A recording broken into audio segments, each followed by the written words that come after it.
لله علي الذات عظيم الصفات سميع الصفات كبير আল্লাহ তোমার বান্দার দানকে তুমি কবুল করে নাও, মা বাবার জীবনের গুনাহগুলি তুমি maaf করে দাও। আল্লাহ দুনিয়া থেকে বিদায় নিলে কোরআনের বরকতে কবরটাকে জান্নাতের বাগান বানায়া দাও। এই ডান দিক থেকে কোয়াসের 2000 টাকা দেওয়ার মতো فخير عزيز علم وسيع الغفران. ونشهد أن لا إله إلا الله وحده لا شريك له، ونشهد أن سيدنا وسندنا وحبيبنا وحبيب ربنا وطبيب قلوبنا ومولانا محمدا عبده ورسوله صلى الله عليه وعلى آله وأصحابه وبارك وسلم تسليما كثيرا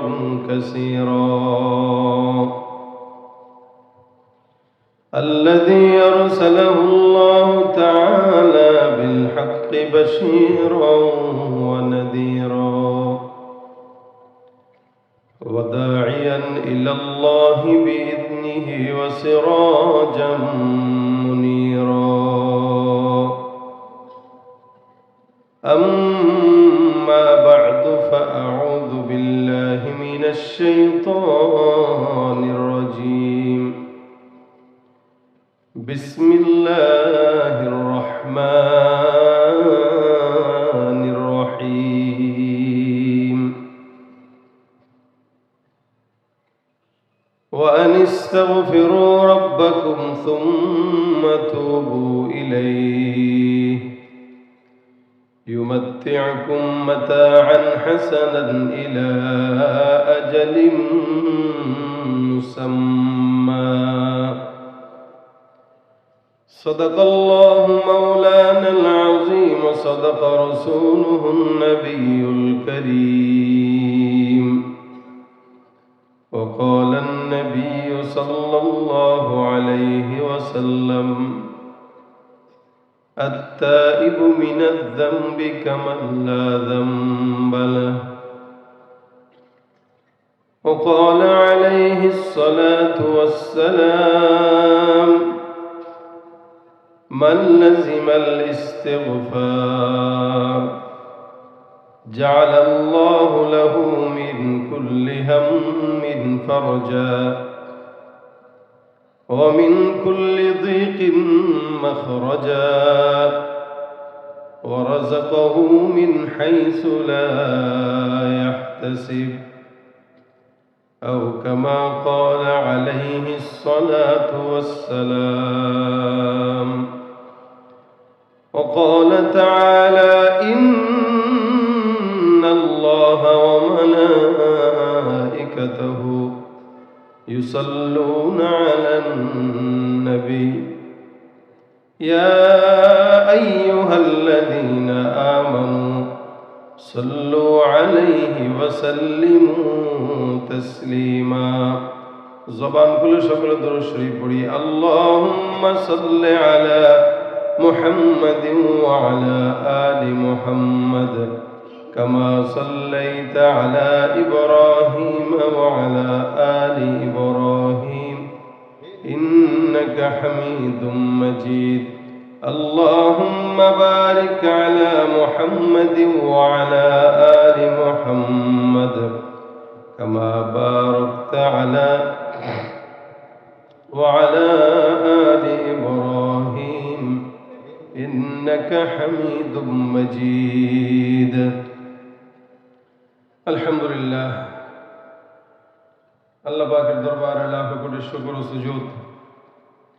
নরসিংহপুর গার্মেন্টস শ্রমিক দ্বীনি কাফেলার উদ্যোগে চতুর্থ বার্ষিক ওয়াজ মাহফিলের আজকের সম্মানিত সভাপতি, উপস্থিত দিন প্রিয় ইসলাম প্রিয় তৌহিদি জনতা, আল্লাহ পাকের দরবারে লাখ কোটি শুকরিয়া যে রব্বে কারীম এই রাত পর্যন্ত আমাদেরকে একত্রিত হয়ে আসার বসার তৌফিক এনায়েত করেছেন। কালিমাতুশ শুকর আদায় করি, সকলে বলি আলহামদুলিল্লাহ। ইনশাআল্লাহ আল্লাহ পাক যদি তৌফিক দান করে মুখতাসার সময়ে দু চারটা কথা আপনাদের সামনে আলোচনা করব, আল্লাহ যদি তৌফিক দান করেন। এই স্বল্প সময় আল্লাহ পাক বারাকা দান করুক, যা শুনবো বলবো আমলের নিয়তে বলার শোনার তৌফিক দান করুক। সজাগ আছেন সবাই? হাতটা তুলে দেখান কারা কারা সজাগ। নারায়ে তাকবীর, আরো জোরে লিল্লাহে তাকবীর।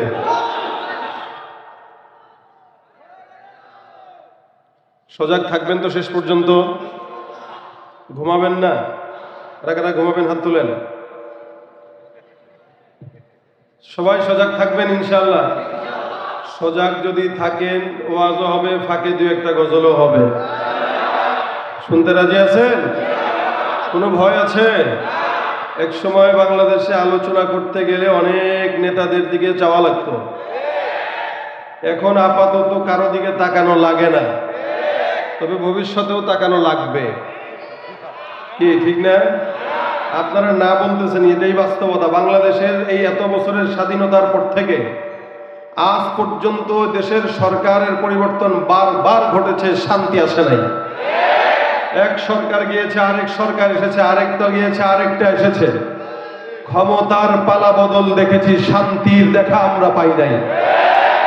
যতক্ষণ পর্যন্ত কোরআন সুন্নাহ মোতাবেক এই দেশ পরিচালিত না হবে, শান্তি কিয়ামত পর্যন্ত আসবে না।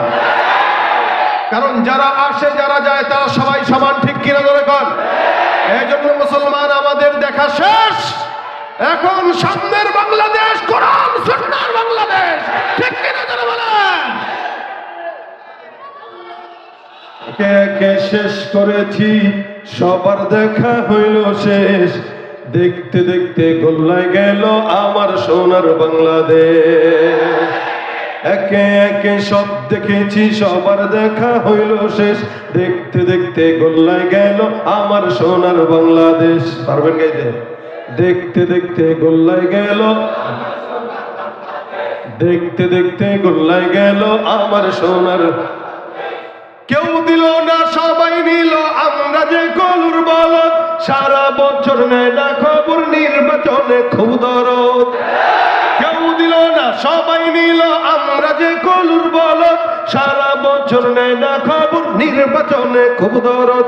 নির্বাচনের আগে নেতায় ধরে কত রকম বেশ, নির্বাচনের আগে নেতায় ধরে কত রকম বেশ, দেখতে দেখতে গোল্লায় গেল, দেখতে দেখতে গোল্লায় গেল আমার সোনার। একে একে শেষ করেছি, সবার দেখা হইল শেষ, দেখতে দেখতে গোল্লায় গেল, দেখতে দেখতে গোল্লায় গেল। যাদের হাতে যায় ক্ষমতা, দেশ যেন বাপের ভিটা, রাখতে চেয়ার শুরু করে বিদেশিদের পাচাটা। যাদের হাতে যায় ক্ষমতা, দেশ যেন বাপের ভিটা, রাখতে চেয়ার শুরু করে বিদেশিদের পাচাটা। বিদেশিদের কথা মতো চালায় ওরা নিজের দেশ, বিদেশিদের কথা মতো চালায় ওরা নিজের দেশ। দেখতে দেখতে গোল্লায় গেল, দেখতে দেখতে গোল্লায় গেল। একে একে শেষ করেছি, সবার দেখা হইল শেষ, দেখতে দেখতে গোল্লায় গেল আমার সোনার বাংলাদেশ। দেখতে দেখতে গোল্লায় গেল আমার। ঠিক কিনা? কষ্ট পাইছেন কেউ আপনারা? ভাইরা আমার, কি দেখতে পাচ্ছেন না? কি করবে বলেন? দেখতে না পাইলে কি করার আছে? এবার ঠিক আছে? আপনারা খুশি? আপনারা খুশি? আপনারা সবাই খুশি? কোনো ভয় আছে? ভয় করব কাকে?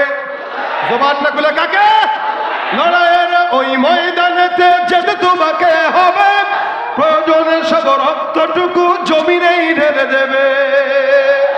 লড়াইয়ের ওই ময়দানেতে যেতে তোমাকে হবে, প্রয়োজনে সব রক্তটুকু জমিনেই ঢেলে দেবে, তবুও তোমায় লড়তেই হবে, মানিবে না পরাজয়। তবুও তোমায় লড়তেই হবে, মানিবে না পরাজয়। বিপ্লব মানে জীবন দেয়া বসে থাকা, সে কোনদিন আসবে না রে। মাশাআল্লাহ, সব মুখস্থ। হ্যাঁ, আসবে বিজয় রক্ত আর জীবনের বিনিময়, আসবে বিজয় রক্ত আর জীবনের বিনিময়। বিপ্লব মানে জীবন দেয়া বসে থাকা নয়, সে কোনদিন আসবে না রে, করো যদি ভয়। ঠিক কিনা? এইভাবে সজাগ থাকবেন। কিছুক্ষণ পরে তেনায় যাবেন না তো আবার। শ্রমিকরা তেনায় সারাদিন চাকরি টাকরি করার পরে আবার রাত্রেবেলা আন্দোলন করতে পারে। ভাইরা আমার, আপনারা শ্রমিক মানুষ, আপনারা শ্রমজীবী, আপনাদের সবকিছু হালাল, আপনাদের ইনকাম হালাল। আলহামদুলিল্লাহ, শ্রমজীবী ভাইদের উদ্যোগে যে আজকের এই প্রোগ্রাম দেখেই বোঝা যাচ্ছে। এবং সবচেয়ে বড় বিষয়, আনন্দের বিষয় যেটা আমি শুনলাম, এই জায়গাটাও আমাদের হিন্দু ভাইরা দিয়েছে। মাহফিল করার জন্য এই মাঠটা হিন্দু ভাইরা দিয়েছে। শুনে রাখা দরকার, জেনে রাখা দরকার, বাংলাদেশে সংখ্যালঘুদের উপর নির্যাতন, এই কথা যারা বলে এগুলা মানুষের জাত হতে পারে না। তোমরা দেখো, আমরা মুসলমানরা মাহফিল করছি আমাদের হিন্দু ভাইদের জায়গার উপরে। এটার পরেও যদি কেউ বলে আমাদের ভিতরে সম্পর্ক ভালো না, তাদের উদ্দেশ্য ভালো না। এদেশ মুসলমানের, এদেশ হিন্দুদের, এদেশ বৌদ্ধদের, এদেশ খ্রিস্টানদের, সবার দেশ এটা। তবে হ্যাঁ, আমাদের কারো উপরে কেউ যদি নির্যাতন করতে চায়, তাহলে সবাই মিলে তাদেরকে প্রতিরোধ করার দায়িত্ব আমাদের সবার। ঠিক কিনা ধরে কর, এ দায়িত্ব আমাদের। এদেশের মুসলমান, হিন্দু, খ্রিস্টান, বৌদ্ধ মিলেমিশে কাজ করে। আমাদের ভিতরে সম্পর্ক খারাপ নেই। আমাদের ধর্মের পরিচয় ভিন্ন, আমাদের জান্নাতের পরিচয় ভিন্ন, ইসলামের পরিচয় ভিন্ন, দলের পরিচয় ভিন্ন, কিন্তু এই দেশ সবার হিসেবে আমরা একে কাঁধে কাঁধ মিলিয়ে সবাই থাকবো। ঠিক কিনা ধরে কর, দেশে 1 ইঞ্চি মাটি নিয়ে যদি কেউ কোনোদিন চক্রান্ত করে, হিন্দু মুসলমান ইহুদি খ্রিস্টান সবাই মিলে সেই চক্রান্ত গড়িয়ে দেওয়া আমাদের দায়িত্ব। ঠিক কিনা বলেন? এটা মিডিয়ার মাধ্যমে তাদের জেনে রাখা উচিত। আমরা যেরকম কিছুদিন আগে আমাদের হিন্দু ভাইদের মন্দির পাহারা দেওয়ার ঘোষণা দিয়েছিলাম, এবং অনেক জায়গায় দিয়েছিল বটে, মুসলমানের সন্তানরা আমার হিন্দু ভাইদের পূজার সময় তাদেরকে পাহারা দিয়েছিল, আমাদের মাহফিলেও তারা জায়গা দিয়েছে। হ্যাঁ, এটাই আমাদের সোনার বাংলাদেশ। এই পরিস্থিতিকে যারা ঘোলাটে করতে চায় তারাই রাজাকার, তারাই শত্রু। ঠিক কিনা? আজকে এই পরিবেশটা ভালো লাগছে না? আমি আসতেছি, এক হিন্দু ভাই আমাকে ওই রোড থেকে নিয়ে দৌড়ায় দৌড়ায় এসে বলতেছে, হুজুর আমি আপনারে একটু দেখার জন্য আসছি, আপনার হাতে একটু মোলাকাত করার জন্য এখানে আসছি। সত্যি কথা, আমি আপনার জন্য আসছি। এই নিয়ে আমার এখানে এই পর্যন্ত আনছেন। তাহলে এইরাও তো আমাদেরকে ভালোবাসে। আমাদের ভিতরে ভ্রাতৃত্বের বন্ধন থাকবে, কোন শত্রুতার বন্ধন থাকবে না। যারা আমাদের ভিতরে শত্রুতা লাগাতে চায় তারা আমাদের বন্ধু না, তারাই শত্রু। এজন্য এই দেশকে আল্লাহ পাক সব অকল্যাণ থেকে হেফাজত করুক, শত্রুদের থেকে হেফাজত করুক। বলেন আমিন। ভাইরা আমার, আমি আপনাদের সামনে ছোট্ট একটি আয়াতে কারিমার অংশ বিশেষ তেলাওয়াত করেছি। আল্লাহ পাক তৌফিক দিলে এটার উপরে কিছু কথা বলবো। বেশিক্ষণ না ইনশাআল্লাহ, অল্প সময়। কারণ মাহফিল এগুলো খুব বেশি দীর্ঘ রাত না করাটা বেটার। এই কারণেই বেনামাজিদেরকে নামাজি বানানোর জন্যই তো মাহফিল হয়। এখন এমনও পড়ে না নামাজ, আবার রাত 12টা 1টা পর্যন্ত বয়ান হইলে কেউ আরে রাত্রে তো মাহফিল শুনছিলাম এই জন্য পড়তে পারি নাই। 10 টাকার মাহফিলের, 10 টাকার মাহফিলের, মাহফিলের যেন দোষ না হয়। বদ্দিন আসবে, দিনদার হয়ে যাবে। কি বলেন? কৃপণ আসবে, দানশীল হয়ে যাবে। বেনামাজি আসবে তো নামাজি হয়ে যাবে। ভাইরা আমার, একজন মানুষ থাকলে একটু বলেন, প্রশ্ন করি, যারা এখানে আছেন যে হ্যাঁ আমি আমার এই জিন্দগিতে বুঝ হওয়ার পর থেকে এখন পর্যন্ত একটা গুনাহও করি নাই, এরকম কোন ব্যক্তি আছেন এখানে? সারা বাংলাদেশে আছে কেউ? সারা বিশ্বে কেউ আছে? না, তবে বাংলাদেশে একজন আছে।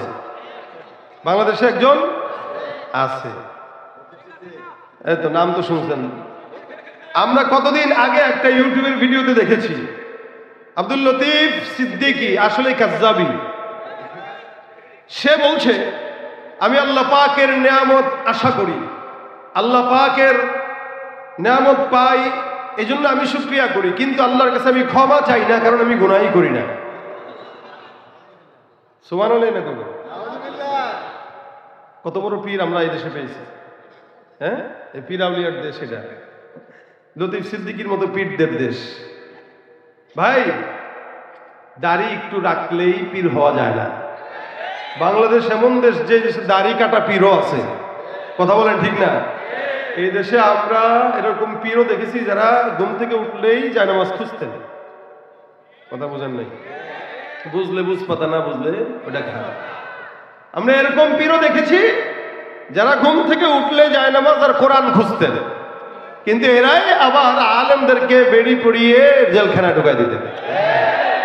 সুতরাং এটার নাম পীরগিরি না, এটা হলো পীরের লেভেল লাগিয়ে বাটপারি। কথা ঠিক কিনা বলেন? যেই লোকটা বললো এই কথা, আমি আমার জিন্দগিতে কোনোদিন গুনাহ করি নাই, আরে শয়তান তো তাকে দেখলে লজ্জা পায়। শয়তানকে আমি কি শয়তান? আল্লাহ আমার কেন তুমি শয়তান বানাইছি না? 24 সালে যে আব্দুল লতিফ সিদ্দিকী আসবে এটা জানলে আমি আর শয়তান হইতাম না, তার এই দায়িত্ব দিয়ে দিতাম। কথা কয় না? অথচ দুনিয়াতে আল্লাহ পাক রব্বুল আলামিন নবীদেরকে মাসুম বানিয়েছেন, আর কেউ মাসুম না। শুধু নবী রাসূলুল্লাহ মাসুম, নিষ্পাপ, ইনাদের কোনো গুনাহ। সন্দেহ আছে আপনাদের? নাইটা আসতে বললেন যে নবীদের কোনো গুনাহ আছে? এবার আসেন, সাহাবা আজমাইন যারা রাসূলের জামানার পরে, এই সাহাবা আজমাইনদেরকেও আল্লাহ পাক ভুল থাকলেও ক্ষমা করে দিয়েছেন। এই কারণে আল্লাহ পাক বলেন রাদিয়াল্লাহু আনহুম ওয়া রাদু আন। এরাও খুশি, আমি আল্লাহও খুশি। এরপরে যারা, এনারা হচ্ছেন তাবেঈ, যারা সাহাবা আজমাইনদেরকে নিজের চোখে দেখেছেন। রাসূল বলেন আল্লাহ পাক তাবেঈদেরকেও মাফ করে জান্নাত দিয়ে দিবেন। তার মানে এই যুগ পর্যন্ত আল্লাহ পাক বান্দাকে ক্ষমা করছেন, করে দিয়েছেন। এরপর থেকে এখন পর্যন্ত যত মানুষ, সময় কাল পাত্র ভেদে আমাদের প্রত্যেকেরই গুনাহ কম বেশ আছে। এখন তো আরো বেশি গুনাহগার। আগের কালের মানুষ গুনাহগার কম ছিল, এখনের মানুষ বেশি গুনাহগার। জামানা যত অতীতে, মানুষ তত জান্নাতের নিকটে। জামানা যত সামনে, মানুষ তত জাহান্নামের নিকটে। কেন? ফিতনা বাড়তেছে না কমতেছে? 2001 সালে বা 1990 সালে বলেন তো 24-এর মতো ফিতনা ছিল কি? অনেক কম ছিল। যেটা মানুষ চিন্তাও করতে পারতো না, ওইটা এখন আমরা আমাদের নিজের চোখে দেখতেছি। ফিতনা বাড়ছে না কমছে?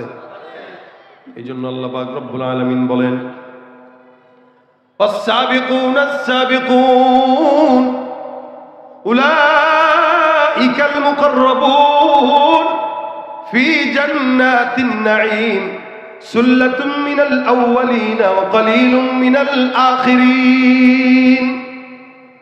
আল্লাহ পাক রব্বুল আলামিন বলেন, জমিনের মধ্যে যত বান্দা আছে পয়গম্বরের নিকটে, অতীতে যত বান্দা চলে গেছে সব বান্দা আল্লাহর জান্নাতের নিকটে, আল্লাহর নিকটে। অতীতে যত মানুষ চলে গেছে এদের মধ্যে বিশাল বড় একটা জামাত, এরাই হবে জান্নাতি। আর জামানা যত সামনের দিকে, কিয়ামতের দিকে, মানুষ তত জান্নাতের দিকে নয়, জাহান্নামের দিকে। কারণ আসবাবে মাসিয়া, ফিতনা এত বেশি বাড়বে, যার কারণে বান্দা, নবী বলেন সকালবেলা ইমানদার, বিকালবেলা কাফের, বিকালবেলা মুমিন, সকালবেলা কাফের। বর্তমানের হালতটা একই অবস্থায় হয়ে গেছে। সকালবেলা একজন মুমিন, বিকেলবেলা নাস্তিক মুরতাদদের টাকার বান্ডিল দেখে ঈমান ধ্বংস করে দেয়। এ ভাইরা আমার, আল্লাহ পাক রব্বুল আলামিন আপনাকে আমাকে এমন একটা জামানায় ফেললেন, এরপরও এই জামানার কিছু কিছু বান্দা আছে যারা আকাবিরদেরকে গালি দেয়, আল্লাহওয়ালাদেরকে গালি দেয়, বুজুর্গদেরকে গালি দেয়। আমাদের আল্লাহওয়ালা বুজুর্গ ইমামদেরকে গালি দেয়, এরা আল্লাহওয়ালাদেরকে গালি দেয়, বাবাদেরকে গালি দেয়, দাদাদেরকে গালি দেয়। মনে রাখবেন, আমরা কত বড় আলেম হোক না কেন, যত বড় বুজুর্গ হই না কেন, আমাদের বাবার চেয়ে বড় আলেম হইতে, বুজুর্গ হইতে পারি নাই। আমাদের বাবাদের মধ্যে ইসলাম কম থাকলেও, জ্ঞান কম থাকলেও আমল বেশি ছিল। আর আমাদের মধ্যে জ্ঞানের অভাব নাই, লেকিন একটার মধ্যেও আমল নাই। সব হইল শিক্ষিত শয়তান টাইপের হয়ে গেল, জ্ঞান আছে কিন্তু মানে না। মনে রাখবেন, জানার নাম কামিয়াব নয়, মানার নাম কামিয়াব। যদি আপনি আপনার বাবার কথা বলেন, দাদার কথা বলেন, তাকায় দেখেন আপনার চাইতে আপনার বাবার নামাজের গুরুত্ব বেশি ছিল না কম ছিল? আপনাকে আমাকে ডাকা লাগে, বারবার বলা লাগে, মুয়াজ্জিন আযান দেওয়া লাগে। আর আমাদের বাপ দাদারা নিজেরা মুয়াজ্জিন হয়ে মসজিদে আগে আগে বসে গেছে। এ মুসলমান নবীর উম্মত, আগের কালের জামানার হালত দেখেন, আজ থেকে 40 বছর আগে, 30 বছর আগের ঘটনা দেখেন। এই বাংলাদেশে অসংখ্য জায়গায় আমরা দেখেছি, মহিলারাও আপনারাও দেখেছেন, মহিলারা যখন রাস্তায় বের হতো, আজ থেকে 1 যুগ আগে, 2 যুগ আগে, 3 যুগ আগে, 4 যুগ আগে, অর্থাৎ যত পিছনে তত দেখবেন আমাদের মা বোনরা রাস্তায় বের হইতো। রাস্তায় যদি কোনো পরপুরুষ দেখা যাইতো, ওড়নাটা নিচের দিকে দিয়ে সুন্দর করে কোনো বিল্ডিং এর আড়ালে লুকিয়ে যেত, কোনো পরপুরুষ যেন না দেখে। এমনকি নিজের কাপড়টাও উঠানে দেয় না, কেন পরপুরুষ যদি দেখে তাহলে পর্দার খেলাফ। যার কারণে নিজের কাপড়টাও কোনো বাহিরে রাখতো না। কোনো পরপুরুষ দেখলে গাছের আড়ালে লুকায় যাইতো, মসজিদের আড়ালে লুকায় যাইতো, পুকুর পাড়ে নেমে যাইতো। এটা ছিল আমাদের মাদের হালত, যার কারণে আমাদের মায়েদের গর্ভ থেকে আমরা জন্মগ্রহণ করছি। এ মুসলমান, আমাদের মাদের থেকে আল্লাহ জন্মগ্রহণ করছে। আর বর্তমান নারীদের দিকে তাকান, কোন জায়গায় যদি কোনো নারীকে দেখাও যায়, করোনা যদি বুকে থাকে, পরপুরুষ দেখলে সেটা খুলে একবার দেখায় আবার দেয়। পর্দা তো বালাই নাই। পর্দার কথা বললে কেউ হুজুররা খালি ফতোয়া মারে, এদিকে কি পর্দা চলে? আমরা নারী, আমরা সব পারি, স্লোগান দেয়া আছে না নাই? যার কারণে রিক্সাও চালায়, অটো চালায়, হুন্ডাও চালায়, বিমানও চালায়, যেখানে যাবেন সেখানেই নারী আছে না নাই? আমাদের মা বোনেরা পর্দার ভিতরে থাকতো। বর্তমান সময়ে পর্দা কারে কয় বুঝেও না। এ মুসলমান, পর্দার কথা বললে মাথা ব্যথা হয়ে যায়। আল্লাহ পাক রব্বুল আলামিন এই কারণে বলেন, জামানা অতীতে যত মানুষ তত জান্নাতের নিকটে, জামানা যত সামনে মানুষ তত জাহান্নামের নিকটে। এ মুসলমান, আজ থেকে বহু আগের বছর যদি আগের চিন্তা করেন, আপনারা গ্রামগঞ্জে দেখা গেছে, অথবা শহর মফস্বলেও যাই বলেন না কেন, সকালবেলা আপনার আমার মা খালারা প্রত্যেক দিন তেলাওয়াত না করে কোনোদিন ঘরের পাতিলেও হাত দিত না, উঠান ঝাড়ুও দিত না। সূরা ইয়াসিন তেলাওয়াত করত, তারপরে ঘরের কাজ, মাগরিবের পরে সূরা ওয়াকিয়া, এশারের পরে ঘুমানোর আগে সূরা মুলক তেলাওয়াত ছাড়া ঘুমায় না। প্রতিদিন শুক্রবারে, প্রতি শুক্রবারে সূরা কাহাফের তেলাওয়াত। এমন কোনো দিন নাই কোরআন 2-3 বার তেলাওয়াত করে না। কিন্তু আমাদের ঘরে কোরআন আছে, টিভিও আছে, আমাদের ঘরে কোরআন আছে, অন্য আসবাবও আছে। আমাদের ঘরের অন্য আসবাব মুসার মতো কাজের লোক পাওয়া যায়, লেকিন কোরআন ঝাড়ার মতো একটা লোক সারা বছর মিলে না। আমরা তো কোরআন তেলাওয়াত জানি না, তেলাওয়াত করব কি? আমরা আমাদের নিজেদের মা বাবাদের কণ্ঠের তেলাওয়াত শুনে আমরা ঘুম থেকে জাগতাম। সকালবেলা ঘুম থেকে জেগে দেখতাম বাবার তেলাওয়াত। রাত্রিবেলা ঘুম থেকে যখন ঘুমাইতাম তখন মা জিকির করে করে ঘুম পাড়ায়। সকালবেলা যখন আবার ঘুম থেকে জাগতাম দেখতাম মা জিকির করে। অর্থাৎ আমরা আমাদের মা বাবার কণ্ঠের তেলাওয়াতের আওয়াজে, জিকিরের আওয়াজে আমাদের ঘুম ভাঙতো। আর বর্তমান সময়ে আমাদের বাচ্চাদের ঘুম ভাঙে মা বাবার মোবাইল, ফেসবুকের আওয়াজে। ঠিক কিনা জোরে কর? বাবা মা তেমন, সন্তানও তেমন। এই জন্যই তো এখন আল্লাহওয়ালা আশা বন্ধ হয়ে গেছে। আগের মা ছিল পবিত্র, যার কারণে আল্লাহওয়ালা আশা ছিল। আর এখন মায়েদের পেট পবিত্র না, যার কারণে আল্লাহওয়ালা আশা বন্ধ হয়ে গেছে। এই জন্য মুসলমান পূর্ববর্তী মানুষদেরকে গালি না দিয়া তাদের মতো হওয়া দরকার। তাদের নামাজের খুশু, তাদের ইমানের হালত, আমাদের ইমানের হালত আসমান আর জমিন তফাৎ। ঠিক কিনা জোরে কর? এই জন্য আমার আল্লাহ পাক রব্বুল আলামিন বলে, অতীতের বান্দাকে গালি দিও না। ওয়াস-সাবিকুন আস-সাবিকুন উলাইকাল মুকাররাবুন ফি জান্নাতিন নাঈম সুল্লাতুম মিনাল আউয়ালিন ওয়া কলিলুম মিনাল আখিরিন। যত জামানা সামনের দিকে আগাবে, মানুষ তত জাহান্নামের দিকে যাবে। কারণ ফিতনা, জমিনের মধ্যে ফিতনা যতদিন যায় তত বাড়ে, যত সময় যায় তত বাড়বে বাড়বে বাড়বে। ওই যে জামানা আধুনিক হচ্ছে, উন্নতি হচ্ছে, এটার নাম উন্নতি না। যত আধুনিক হবে ততই উলঙ্গপনা বেহায়াপনা বাড়বে, ঠিক কিনা? তখন আধুনিক ছিল না, মানুষ গুনাহও বুঝে নাই, গুনার প্রচারও ছিল না, প্রসারও ছিল না। আর এখন গুনার প্রচার বাড়ছে, তাই প্রসারও বেড়ে গেছে। কোন ভালো জিনিস আমাদের দেশের মিডিয়ারা প্রচার করে না। আমাদের দেশের মিডিয়া প্রচার করবে কে কেমনে ডিগবাজি দিতে পারে। আমাদের দেশের মিডিয়া প্রচার করবে কে কত বেশি নোংরামি করতে পারে। কিন্তু এদেশের হাফিজে কোরআনরা সারা বিশ্বব্যাপী সবচেয়ে বড় পুরস্কার গ্রহণ করে দেশের মর্যাদা রক্ষা করে, এদের প্রচারণা এই হলুদ সাংবাদিকরা করে না।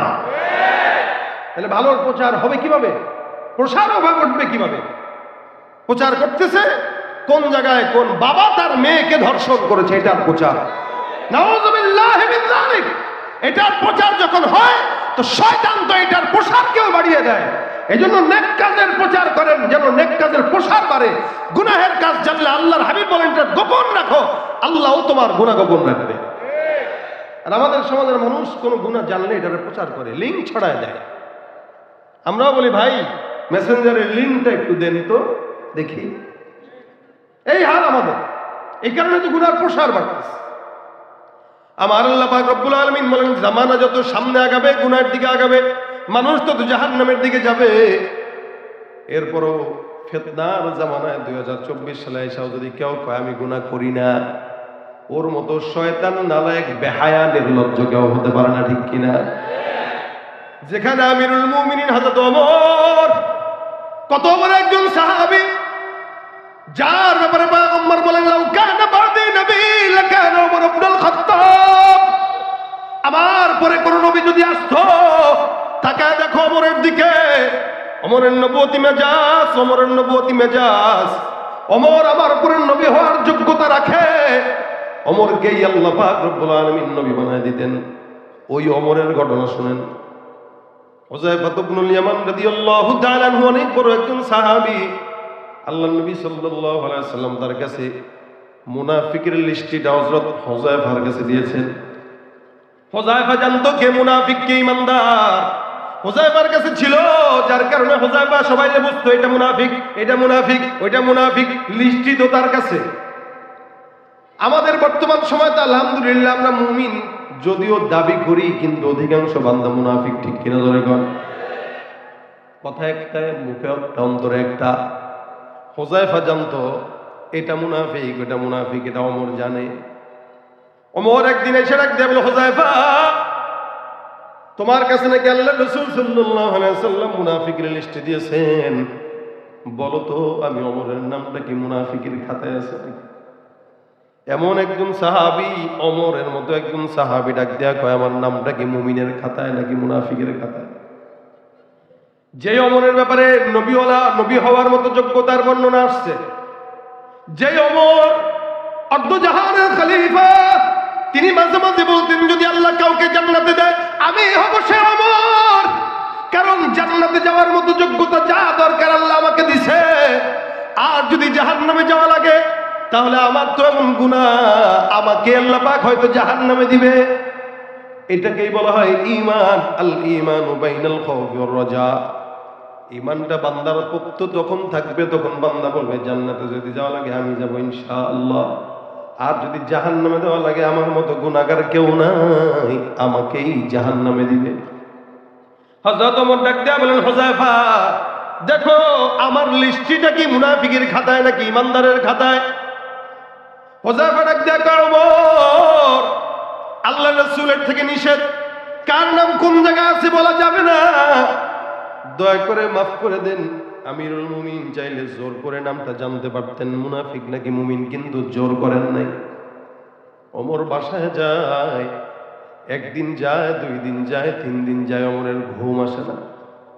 ওমর পেরেশান, বালিশের সঙ্গে মাথাটা লাগায় ওমর চিন্তা করে হায় রে অর্ধজাহানের খলিফা ওমর হয়ে লাভ কি যদি নামটা মুনাফিকের খাতায় থাকে? আমি ওমরের নামটা যদি ঈমানদারের খাতায় না থাকে মালিক, আমি ওমরও যদি জাহান্নামে যাই, কোন বান্দার যদি কোনো হক নষ্ট হয়, আমি ওমর তো জাহান্নাম ছাড়া কোনো উপায় নাই। লাভ কি? ওমর হয়েও লাভ কি? নবী হওয়ার ঘোষণা এসেও লাভ কি?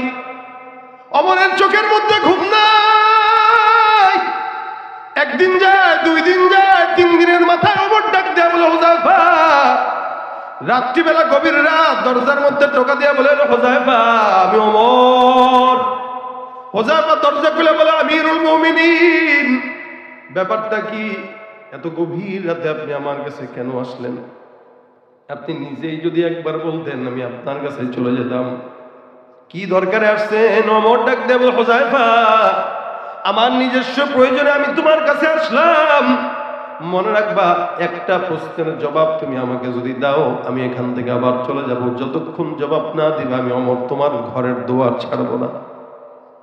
আমিরুল মুমিনিন হুযায়ফার কাছে যায় ডাক দেয়া বলে, হুযায়ফা একটা প্রশ্ন 3-4 দিন যাবত আমার মাথায় বারবার আমার মাথায় খেলতেছে। হুযায়ফা ডাক দিয়া বলেন, কি প্রশ্ন?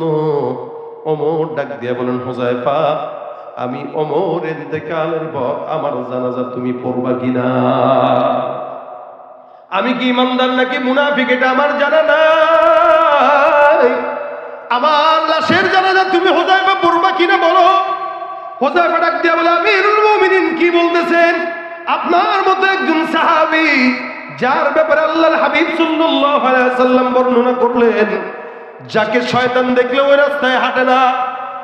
এত বড় একজন আমির, এত বড় একজন শাসক, আপনার মতো ওমরের জানাজা আমি কেন পড়বো না? আল্লাহর কসম ওয়াদা করলাম, টেনশনের কোনো কারণ নাই। আপনি বাসায় যায় নিশ্চিন্তে ঘুমান। আমি হুযায়ফা ওয়াদাবদ্ধ হলাম, আল্লাহ যদি হায়াতে বাঁচায় রাখে আপনার মতো ওমরের জানাজা আমি নিজে অবশ্যই অবশ্যই পড়ব। আমিরুল মুমিনিন সুন্দর করে বলে দিলেন, আলহামদুলিল্লাহ, সত্যি পড়বা বলে? হ্যাঁ। হুযায়ফার স্বীকারোক্তি। আমিরুল মুমিনিন বলতেছেন, যদি পড়ো আলহামদুলিল্লাহ আমার জবাব মিলে গেছে। হুযায়ফা ডাক দিয়ে বলে, এই কথাটার জন্য সকালবেলা আমাকে ডাকাইলে পারতে। আমিরুল মুমিনিন বলে, হুযায়ফা ঘুম আসছে না, 3 রাত হয়ে গেল আমি ঘুমাইতে পারি না, টেনশনে আমার মাথা শেষ, কাজকর্ম ঠিক মতো আদায় করতে পারতেছি না। আমি জানি এ হুযায়ফা তোমার কাছে মুনাফিকের লিস্টি আছে, আর আমি এটাও জানি তুমি হুযায়ফা যাদের কাছে মুনাফিকের লিস্টি আছে, তুমি হুযায়ফা যার যার নাম মুনাফিকের খাতায়, সবার জানাজার নামাজ পড়লেও তুমি হুযায়ফা মুনাফিকের জানাজার নামাজ তুমি পড়ো না। আমি যেহেতু তোমাকে প্রশ্ন করলাম হুযায়ফা তুমি আমার জানাজার নামাজ পড়বা কিনা, তুমি স্বীকার করেছো পড়বো, তার মানে বোঝা গেল আমি ওমরের নামটা মুনাফিকের খাতায় নাই, ইমানদারের খাতায়। সুবহানাল্লাহ ওয়া বিহামদিহি সুবহান। আমিরুল মুমিনিন বুঝে গেলেন আমার নামটা ইমানদারের খাতায়, আমার নাম মুনাফিকের খাতায় নাই। হুযায়ফা কয়, হুজুর এ মুসলমান দেখেন এক একজন সাহাবীর অন্তর কেমন ছিল, এক একজন সাহাবীর বুদ্ধিমত্তার হিকমা কেমন ছিল। আমিরুল মুমিনিন চাইলে জোর করে শুনতে পারতেন, কিন্তু জোর করেন নাই, সুন্দর করে জবাব নিয়ে তার স্বীকারোক্তি নিয়ে নিছেন। ওমরের মতো একজন মানুষ যদি এই টেনশনে ঘুমাইতে না পারে যে আমি কি মুমিন নাকি মুনাফিক, তার মানে আপনার আমার টেনশন থাকা দরকার আছে না নাই? কথা কয় না, আছে না নাই?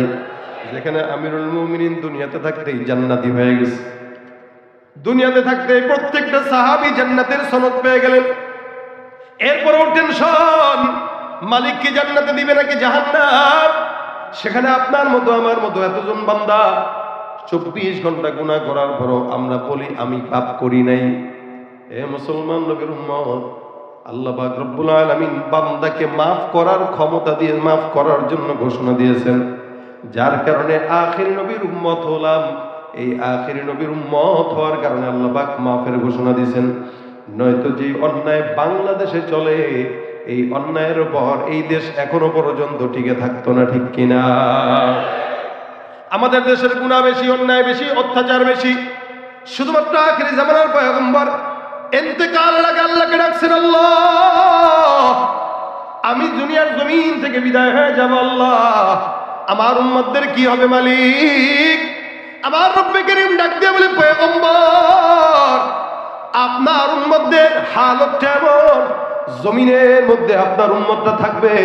আল্লাহ পাক রব্বুল আলামিন এই পয়গম্বরকে সুন্দর করে ঘোষণা দিয়েছেন, নবী করিম সাল্লাল্লাহু আলাইহি ওয়াসাল্লাম, আপনি দুনিয়ার জমিন থেকে বিদায় হয়ে যাবেন, টেনশনের কারণ নাই।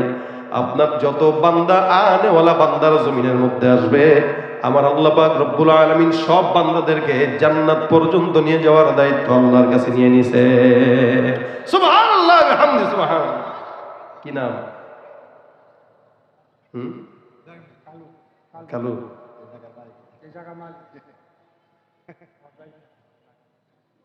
ভালো থাকেন।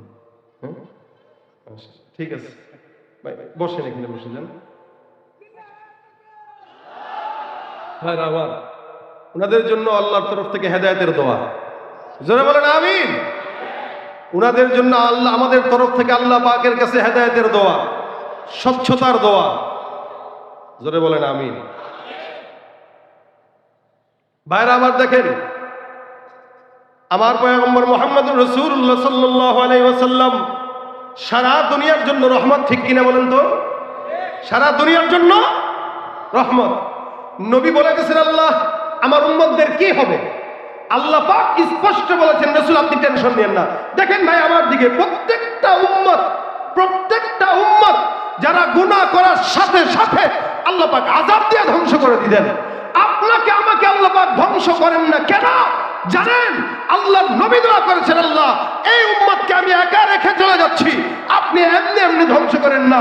আমার আল্লাহ বলেছেন, লা আতরুকু উম্মাতাকা ফারদা, আপনার উম্মতকে একা ছাড়বো না, মরণ হয়ে যাবে, জান্নাতে নেওয়ার আগ পর্যন্ত আমি আমার কুদরতের হাতে তার দায়িত্ব নিয়ে দিলাম। এটা কার দয়া? জোরে বলেন, কার দয়া?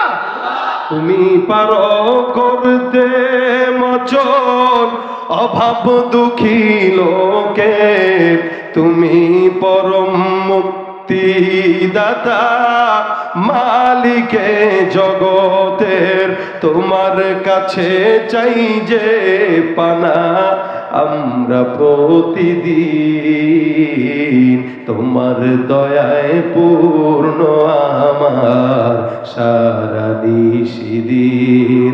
আল্লাহ তুমি দয়ার সাগর, আল্লাহ তুমি দয়ার সাগর, রহমানুর রহিম, তোমার দয়ায় পূর্ণ আমার সারা নিশিদিন। কার দয়া?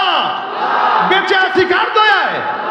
আচ্ছা বলেন, গোটা দুনিয়ার মালিক রব্বুল আলামিন এত অন্যায় করার পরেও গোপনে গুনাহ করতেছি, প্রকাশ্যে অন্যায় করতেছি, সুদ ঘুষ দুর্নীতি জেনা ব্যভিচার, এমন কোন অন্যায় নাই যেটা মানুষ করে না।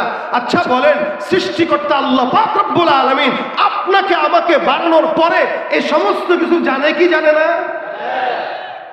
যিনি জানে কিন্তু কিছু বলে। আচ্ছা, অন্যায় যদি আপনার বন্ধু করে, আপনি জানার পরে একবার দুইবার তিনবার, কয়বার তাকে মাফ করবেন? সর্বোচ্চ 10 বার, এর বেশি করবেন?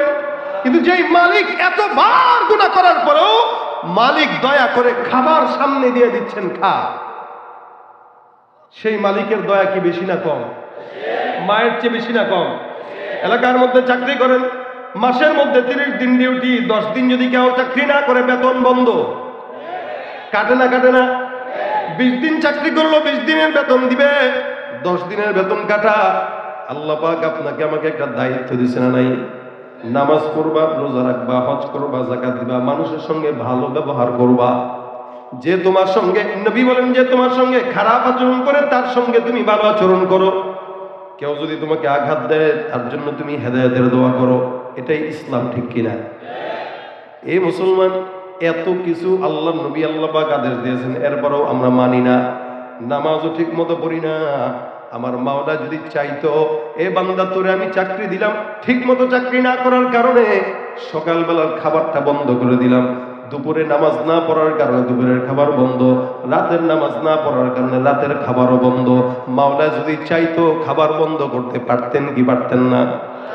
কত দয়া করলে এত অন্যায় করার পরেও সুন্দর সুন্দর খাবার আপনার আমার জন্য রিজিক দিয়েই যাচ্ছে, 1 সেকেন্ডের জন্য রিজিক বন্ধ করে না। এই যে নিঃশ্বাস নিতেছেন, একবার যদি আল্লাহ পাক বন্ধ করায় দিতেন বাঁচতে পারতাম? এই হাওয়া দিচ্ছেন, বন্ধ করে দিলে বাঁচতে পারতাম? আল্লাহ পাক রব্বুল আলামিন 24 ঘন্টা পানির সরবরাহ করতেছেন। আসতেছে কোত্থেকে? পানির মাটির নিচ থেকে আসতেছে। যদি একটা দিনের জন্য আপনাদের এই এলাকায় পানি বন্ধ হয়ে যেত, বলেন তো বাথরুম করতে করতে এলাকা তো সব নাপাক করে দিতেন, পানি পাইতেন কোথায়? আচ্ছা বলেন তো, কথা যে বলি জবান দিয়া, এমন যদি হইতো প্রত্যেকটা কথা 1 মিনিটে 10 টাকা, আল্লাহ পাকের তরফ থেকে যদি বলা হতো বান্দা কথা যত বেশি বলবি তত ট্যাক্স বেশি দিবি, কি বলেন ঠিক না? তাহলে কি এত কথা কইতো মানুষ? আল্লাহ পাক সবকিছু যেটা দামি ওটা ফ্রি করে দিয়েছেন, সুবহানাল্লাহ। বাতাস এটা দামি না, এটা ফ্রি না টাকা লাগে? কথা কয় না, ফ্রি না।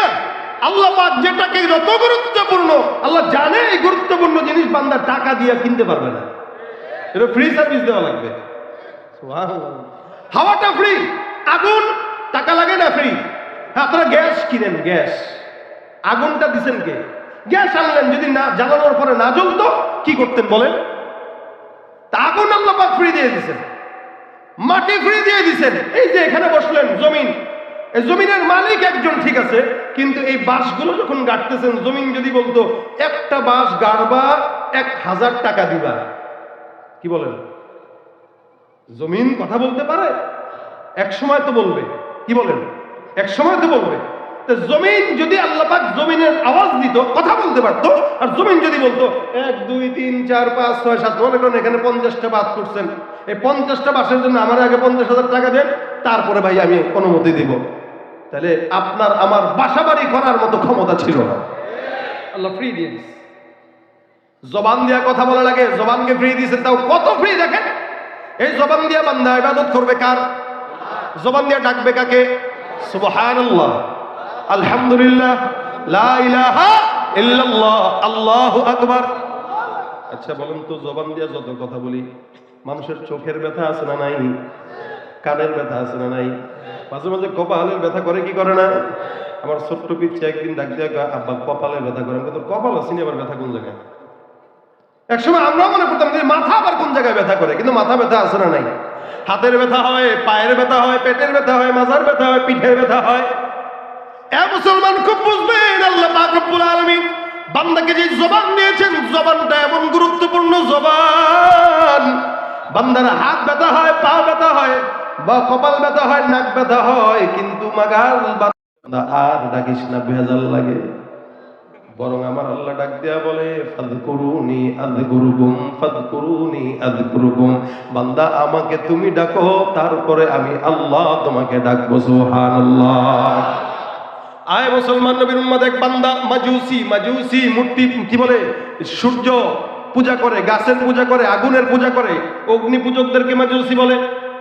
এই অগ্নি পূজক একদিন ডাক দিয়া আগুনের সামনে নিয়া সুন্দর করে বলতেছে, বারবার খালি একটাই আওয়াজ, সনম সনম সনম সনম, বারবার ডাক দেয়, কিন্তু ওখান থেকে কোনো আওয়াজ আসে না। বারবার শব্দ দিয়ে একটাই শব্দ, সনম সনম সনম সনম সনম সনম। যার পূজা করে তাকে ডাকতে হয়, কিন্তু কথা শুনে না। লা ইয়াদুররু ওয়ালা ইয়ানফা ওয়ালা ইয়ানতিকু ওয়ালা ইয়াকুল। এরা খাইতেও জানে না, ফুটতেও জানে না, এমন অবস্থায় বারবার ডাকে। আমার আল্লাহ পাক রব্বুল আলামিন দেখে কি দেখে না? এ ভাইরা আমার 80 বছর হয়ে গেল, এই অগ্নি পূজক বারবার আগুনকে সামনে নিয়ে বলে সনম, কারণ তার কাছে অগ্নি পূজা, তার কাছে আগুনটাই তার রব। অথচ আগুনটাকেও বানাইছেন কে? বলে আল্লাহ। বারবার ডাক দিয়ে বলে সনম সনম সনম, কিন্তু আওয়াজ নাই। হঠাৎ করে 80 বছর পর জবান দিয়ে বের হয়ে গেছে সনম শব্দের পরিবর্তে সমাদ। সমাদটা কার নাম? আমার আল্লাহ পাক কোরআনে বলেন, কুল হুয়াল্লাহু আহাদ আল্লাহুস সামাদ লাম ইয়ালিদ ওয়া লাম ইউলাদ ওয়া লাম ইয়াকুল লাহু কুফুয়ান আহাদ।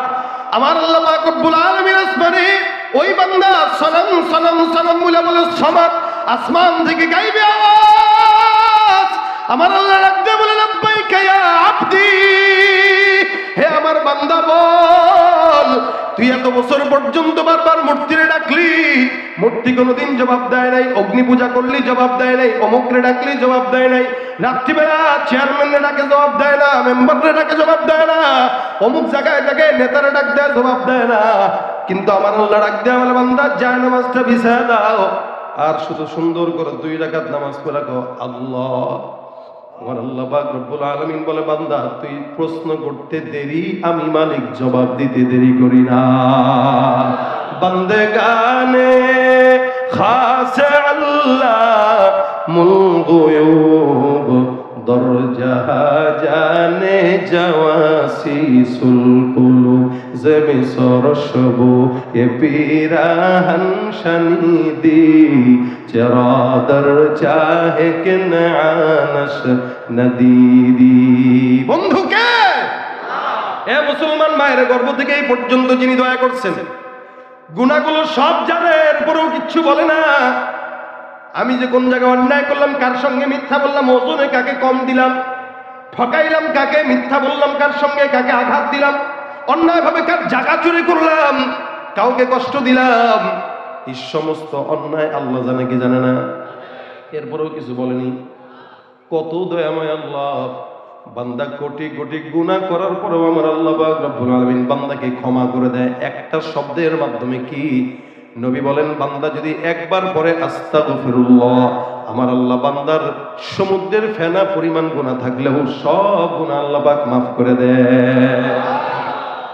কোনো টেনশন নাই ভাই। বনি ইসরাইলের এক লোকের ঘটনা রাসূল সাল্লাল্লাহু আলাইহি ওয়াসাল্লাম হাদিস শরীফে বর্ণনা করেন।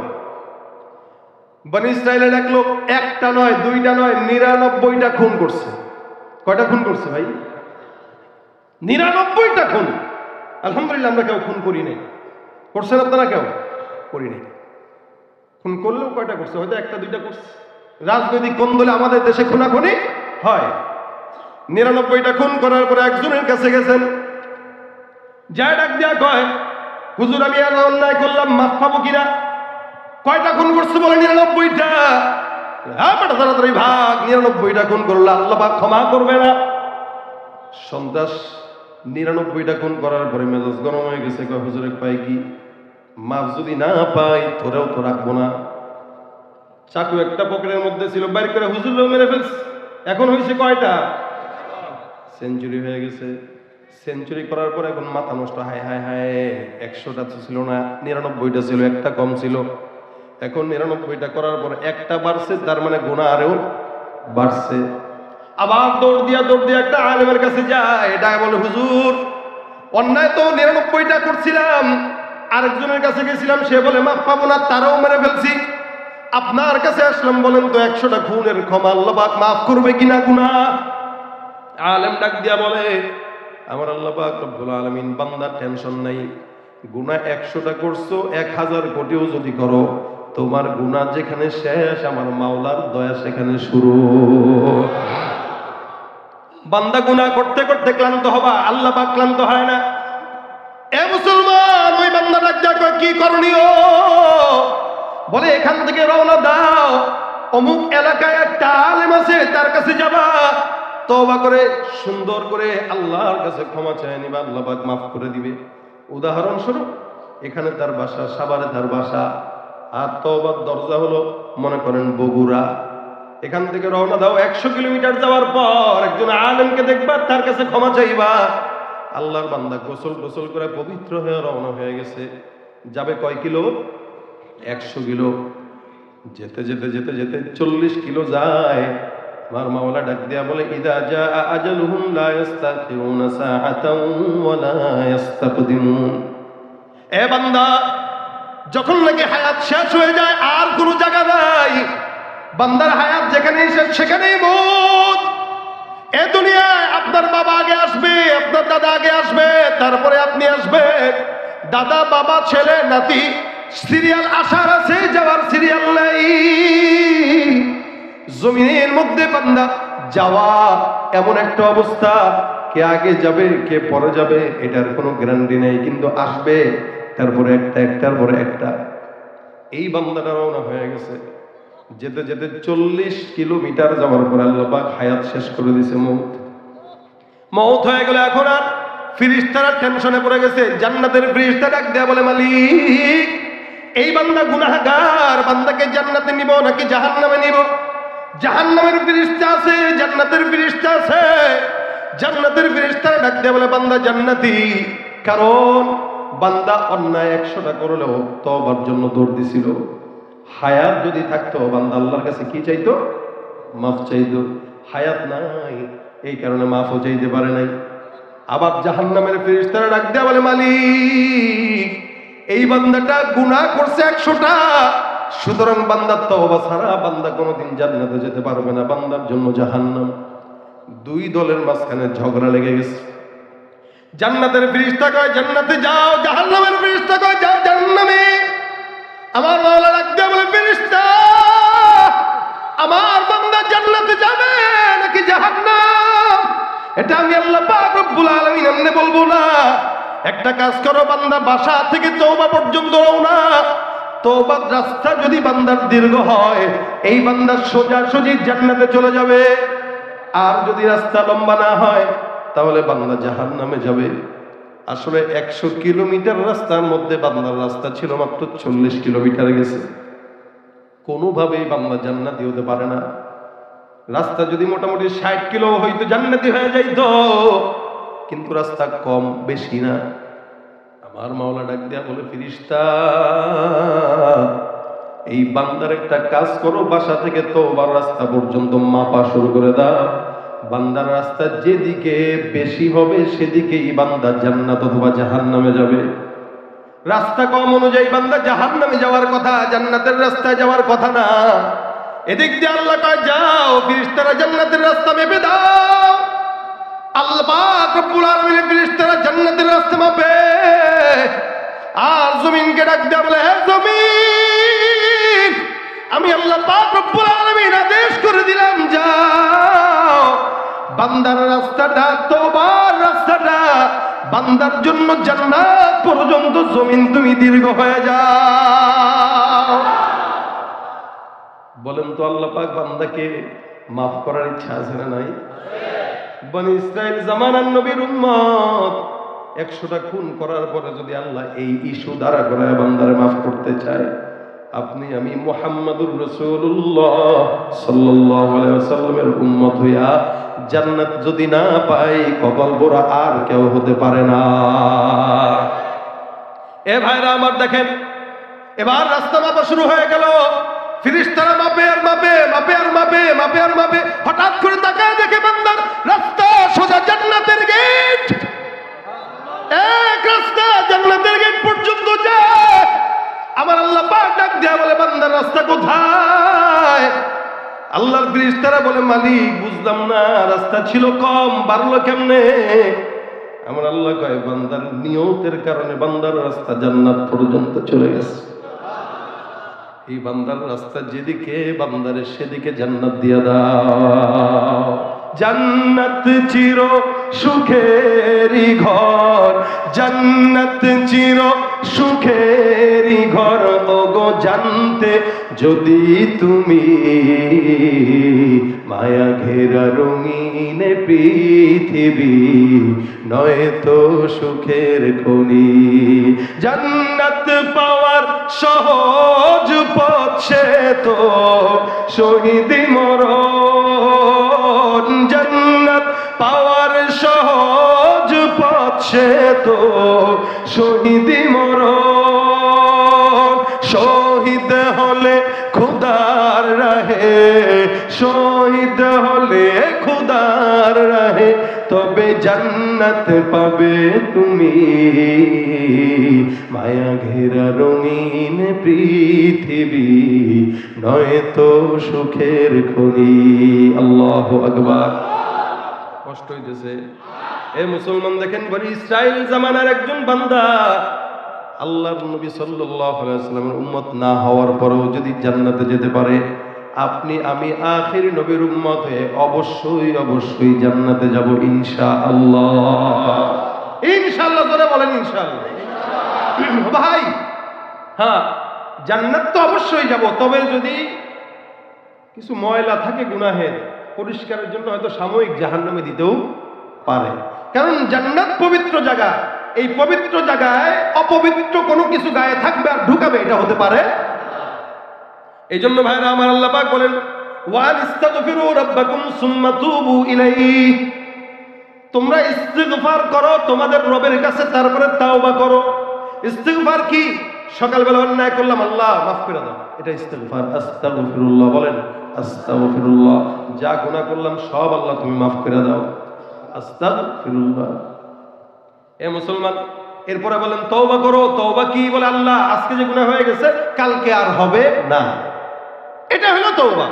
যদি এটা কেউ করে, ইউমাত্তিউকুম মাতাআন হাসানান ইলা আজালিন মুসাম্মা, এই বান্দার মরণ পর্যন্ত যত নিয়ামত দরকার সব নিয়ামতের ব্যবস্থা আমি আল্লাহ করে দিব। সুবহানাল্লাহ। ভাই আল্লাহ পাক আপনার আমার দায়িত্ব নিয়ে নিয়েছেন, টেনশনের কোনো কারণ নাই। যতটুকু রিজিক আপনার প্রাপ্ত অতটুকুই পাবেন, বেশি পাবেন না। তবে অতটুকুর মধ্যে ইস্তিগফারের কারণে আল্লাহ পাক বরকত দিয়া ওইটাকেই 10 গুণ বাড়ায় দিবেন। আচ্ছা, ব্যবসায় টাকা দেন 10 লাখ, বেশি তো দেন নাই, দিচ্ছেন 10 লাখ, ফেরত তো 10 লাখই আসার কথা, বাড়তি আসে গেল, এটা বরকত। এটাই হলো ব্যবসার বরকত। আল্লাহ পাকের কাছে হায়াত চাইছি, হায়াত যতটুকু আছে অতটুকুই থাকবে, কিন্তু গুনাহমুক্ত হায়াতের কারণে ওই হায়াতের মধ্যে আল্লাহ পাক বরকত দিবেন 14 গুণ বেশি, 70 গুণ বেশি। সুবহানাল্লাহ, 700 গুণ পর্যন্ত বাড়ায় দিবেন। ভাইরা আমার, দেখেন হাসান আল বসরি রাহমাতুল্লাহ আলাইহি অনেক বড় একজন বুজুর্গ ছিলেন। ওনার কাছে এক লোক আসছে, ইস্তিগফারের যে কি ফায়দা, খালি এতটুকু বুঝেন। আজকের মাহফিলে এই পর্যন্ত বসলেন, সব আলোচনা ভুলে গেল, এটা যদি বাসা পর্যন্ত নেন ইনশাআল্লাহ আপনাদের কামিয়াবি এই জায়গায়। হাসান বসরি বসে রয়েছেন, একটা লোক এসে কয়, হুজুর আমি এমন কোন গুনাহ নাই যেটা করি নাই, মানে একটা আমল শিখায় দেন যে আমলের কারণে সব গুনাহ শেষ হয়ে যাবে। হাসান বসরি কয়, যাও ইস্তিগফার করো। কি পড়ো? কথা কয় না, কি জোরে বলেন, কি পড়তে বলছে? বলেন আস্তাগফিরুল্লাহ, আস্তাগফিরুল্লাহ। এতটুকু এতটুকু। হাসান বসরি কয় ইস্তিগফার করো, ঠিক আছে গেল। আবার দ্বিতীয় আরেক দল আসছে, আসার পরে কয়, হুজুর আমাদের এলাকায় আসমান থেকে বৃষ্টি হয় না, এমন কোন আমল শিখায় দেন যে আমলের কারণে আল্লাহ পাক আসমান থেকে বৃষ্টি দিবে। হাসান বসরি কয়, যাও বেশি বেশি ইস্তিগফার করো। সুবহানাল্লাহ। প্রথম জন আসছে, তাকে কি দিল? ইস্তিগফার। দ্বিতীয় জন আসছে, তাকে কি দিল? তৃতীয় জন আসছে, কয় হুজুর আমার সম্পদ নাই, ব্যবসায় বরকত নাই, একটা আমল শিখায় দেন যে আমলে ব্যবসায় বরকত হবে। কয় যাও ইস্তিগফার করো। আরেকজন এসে কয়, হুজুর আমার সন্তান নাই, বলে যাও বেশি বেশি ইস্তিগফার। আরেকজন এসে কয়, হুজুর বিপদে আছি, মুসিবতে আছি, মামলা মোকদ্দমা আছি, কয় যাও ইস্তিগফার। সবাই একটাই আমল, কি? পাশ থেকে কয়েকটা ডাক দেয়, হুজুর মনে আর আমল পারে না, যার কারণে বারবার একটা আমলই দেয়, একটা আমলই দেয়। হাসান বসরি বলেন, খবরদার মনে রাখবা, আমি যে আমলটা দিয়েছি এটা আমার দেয়া আমল না, এটা আমার মাওলার দেওয়া আমল। কোরআনে বান্দাকে জানিয়ে দিয়েছেন। সুবহানাল্লাহ। আমার আল্লাহ ডাক দেয়া বলেন, ফাকুলতু আস্তাগফিরু রাব্বাকুম ইন্নাহু কানা গাফফারা ইউরসিলিস সামাআ আলাইকুম মিদরারা ওয়া ইউমদিদকুম বিআমওয়ালিন ওয়া বানিনা ওয়া ইয়াজআল লাকুম জান্নাত ওয়া ইয়াজআল লাকুম আনহারা। এক নম্বরে, কেউ যদি গুনাহ করে সারা জিন্দেগি আর খালি ইস্তিগফার করে, আল্লাহ পাক তার সব গুনাহ মাফ করে দিবেন। 2 নম্বরে, যে ব্যক্তি বৃষ্টির জন্য আসছে, আল্লাহ পাক বলছেন ইউরসিলিস সামা আলাইকুম মিদরারা, কেউ যদি আসমান থেকে বৃষ্টি না পায় আর যদি ইস্তিগফার তেলাওয়াত করে, বেশি বেশি পাঠ করে, আমি তার জন্য আসমান থেকে বৃষ্টির ব্যবস্থা করে দেব। 3 নম্বর, কেউ যদি সম্পদ না থাকে, দোকানে বরকত নাই, ব্যবসা বাণিজ্যে বরকত নাই, ভাই দোকানে বসে বসে পড়েন আস্তাগফিরুল্লাহ, আস্তাগফিরুল্লাহ, আস্তাগফিরুল্লাহ, আস্তাগফিরুল্লাহ, ইনশাআল্লাহ দোকানে আল্লাহ পাক বরকত দান করবেন। ওয়ায়ুমদিদকুম বিআমওয়াল ওয়া বানিন, সন্তান নাই, 10 বছর হয়ে গেছে বিয়ে করলো, বিবির সঙ্গে সম্পর্ক ভালো না, সন্তান না হওয়ার কারণে আল্লাহ পাক বলেন ইস্তিগফার করো, আমি আল্লাহ তোমার সন্তানের মধ্যে বরকত দান করে দিব। ফসলের মধ্যে খেতে হয় না, ফসল হয় না, বরকত হয় না, আল্লাহ বলেন ইস্তিগফার করো, বরকত দিব। নবী বলেন মাল্লাজিমাল ইস্তিগফার জাআলাল্লাহু লাহু মিন কুল্লি হাম্মিন ফারাজা ওয়া মিন কুল্লি দিকিন মাখরাজা ওয়া রাযাকাহু মিন হাইথু লা ইয়াহতাসিব।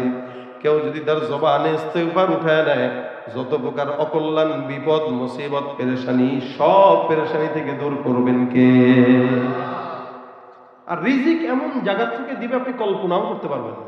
ভাই, দেনেওয়ালা একজনই, কে? কোন নেতায় দিতে পারে? কোন মানুষ দিতে পারে? আমরা এই 16-17 বছর নয়, দেশের স্বাধীনতা থেকে এই পর্যন্ত যত নেতা দেখছি, দেয় নাই, নিছে। আমাদেরকে দেয় নাই, আমাদেরকে জীবনেও তারা দেয় নাই। আমাদের রাস্তা পাকা করে দিয়েছে, কিন্তু এই রাস্তা পাকা করা বাবদ আমাদের জনগণের টাকা নিয়েছে 10 কোটি, আমাদেরকে দিয়েছে 1 কোটির রাস্তা।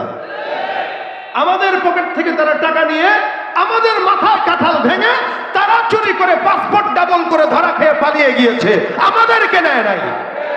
সুতরাং ভাইরা আমার, এরা আমাদের বন্ধু না, এরা কখনোই আমাদের বন্ধু না। যারা আমাদেরকে রেখে আমাদেরকে বিপদে ফেলে চলে যায়, যারা আমাদের টাকা দিয়ে বড়লোক হয়, এরা কখনোই আমাদের বন্ধু। বরং বন্ধু তো সে যে আমাদেরকে নেয় না, আমাদেরকে দেয়। সবার কাছে চাইলে বেজার হয়, আল্লাহর কাছে চাইলে আল্লাহ বেজার হয় না, বরং খুশি হয়। না চাইলেই বেজার হয়। রাসূল বলেন, কেউ যদি আল্লাহকে না ডাকে, আল্লাহ পাক রব্বুল আলামিন তার উপরে ইয়াগদাব আলাইহি, রাগান্বিত হয়। কেউ যদি আল্লাহকে না ডাকে, আল্লাহ তার উপরে রাগ করে। তাহলে এমন মালিকও তো দরকার যাকে না ডাকলে বেজার হবে, ডাকলেই খুশি হবে। সুবহানাল্লাহ। ওই যে বললাম, জিহ্বা কোনোদিন ব্যথা হয় না কেন? এই জিহ্বাকে ডাকার জন্য আল্লাহ দিয়েছেন, যে তোকে আমি দিলাম, তোর রক্ত, মাংস, পিণ্ড যা আছে সব আমি দিলাম, সুতরাং তুই বুঝিস এটার হক আমার। 24 ঘন্টা তুই আমাকেই ডাক, আমি আল্লাহ পাক তোর ডাকে সাড়া দেব, তুই বুঝবি না। সাথে সাথে আল্লাহ পাক আসমানে এসে বলে, আলামিন মুস্তাগফির, এমন কোন আছে চাও আমি দেব। আপনি ফজরের নামাজটা পড়ার সাথে সাথে আল্লাহ পাকের রহমত, বরকত আপনি আপনার শরীর আর মনে আভা, আপনি আলামত প্রকাশ পাবেন।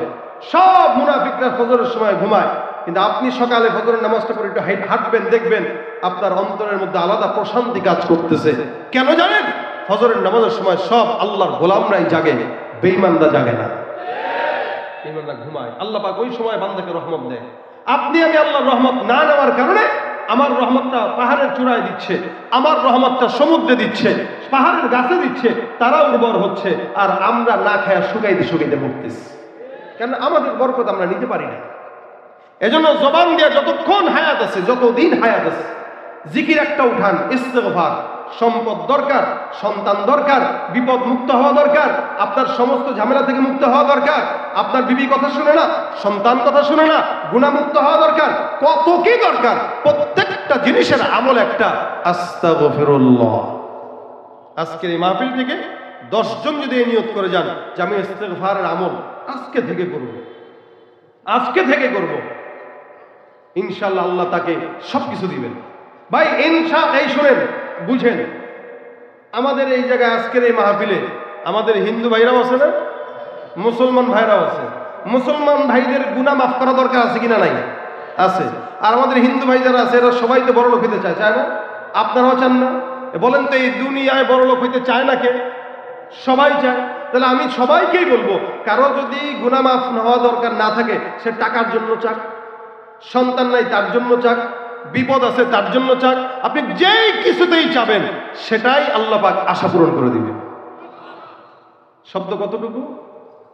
আস্তাগফিরুল্লাহ বলেন, বলেন। নবী বলেন, রাসূল সাল্লাল্লাহু আলাইহি ওয়াসাল্লাম বলেন, আমি নবী হওয়ার পর প্রতিদিন 100 বার ইস্তেগফার করতাম। সুবহানাল্লাহ। রাসূল বলতেছেন, রাসূল নিষ্পাপ, জান্নাতের সরদার, নবী বলতেছেন আমি 100 বার করতাম। তাহলে আমাদের তো ভাই 1 কোটি বার করা দরকার, কিন্তু আমরা একবারও করি না। এজন্য নিয়ত করেন নবীর সঙ্গে যেন মিলে যায়, প্রত্যেক দিন কমাস কম 100 বার। কয়বার? কয়বার? আমি নিয়ত করছি প্রত্যেক দিন 100 বার পড়ব। আপনারা নিয়ত করেন তো, কারা কারা পড়বেন? আল্লাহ পাক সবাইকে তৌফিক দান করুক, বলেন আমিন। সবাই হাত তুলছেন, আলহামদুলিল্লাহ। আল্লাহ পাক যদি এই উসিলায় কাউরে কবুল করে, কি বলেন? কথা কয় না, জোরে বলেন আমিন। পড়তে থাকেন, আল্লাহ পাক যে কোনো জায়গা থেকে বরকত দান করবেন।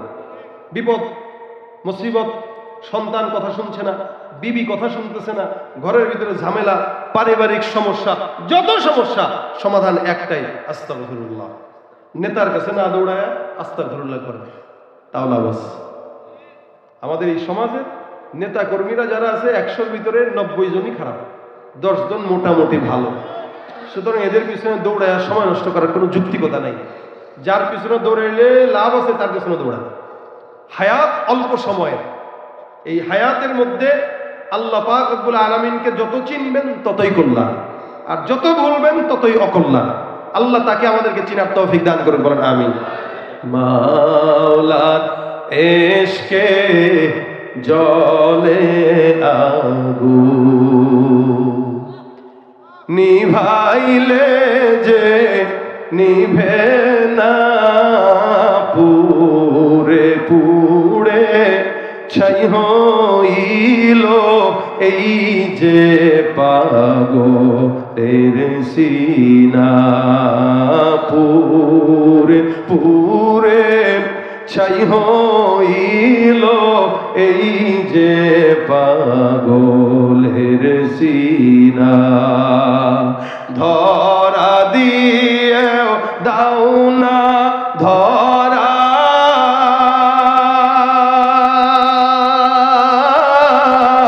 কাছে থেকে দাও না সারা, এই বুকেতে বইছে খরা, এই বুকেতে বইছে খরা, না পাওয়ারি যাত না, পুরে পুরে ছাই হইল এই যে পাগলের সিনা, মওলা তোমায় ভালো বেশে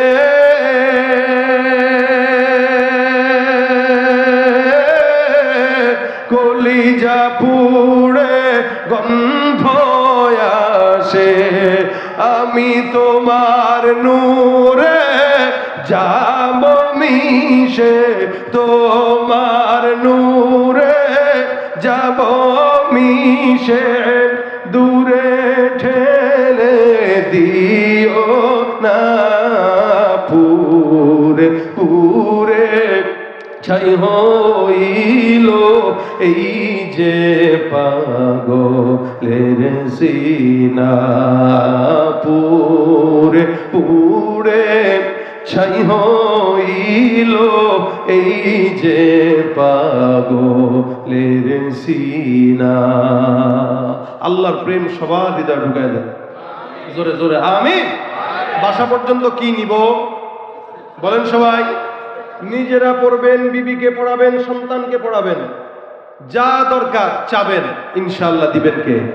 আল্লাহ। আমাদের সৃষ্টিকর্তা আল্লাহ, আমাদের পালনকর্তা আল্লাহ, আমাদের দেখনেওয়ালা আল্লাহ, খাওয়ানেওয়ালা আল্লাহ। যা কিছু দরকার চাবো আল্লাহর কাছে।